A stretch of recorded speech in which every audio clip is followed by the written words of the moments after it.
Bonsoir à tous, bienvenue dans votre édition locale du Var. On l'appelle l'or vert des Alépins, plus connu sous le nom de savon d'Alep.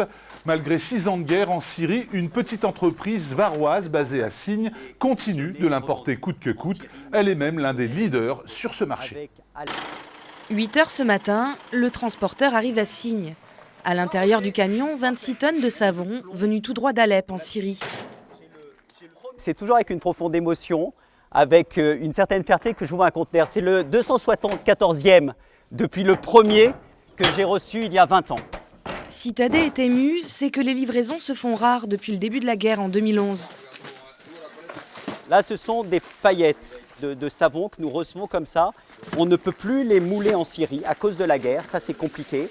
Et donc pour cette raison-là, on va les remouler, les mouler à Manosque. Il y a 20 ans, Tadé est le premier Français à avoir importé du savon d'Alep. Petit à petit, son commerce a pris de l'ampleur, 23 salariés en France, une trentaine en Syrie.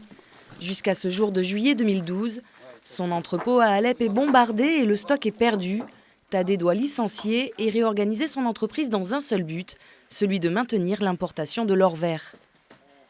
Pour moi, c'était une question qui ne se discutait pas. Il s'agissait de soutenir la population civile qui souffre et tous ceux qui restent là-bas de manière vraiment, moi j'aime bien le dire, héroïque. Allô, salam ya Abu Jabra.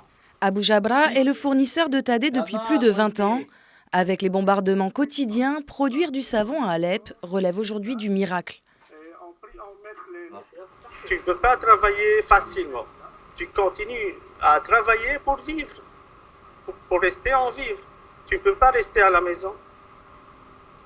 Il n'y a pas d'électricité chaque jour, 1 heure ou 2 heures d'électricité. Le lot, ça coupe des jours.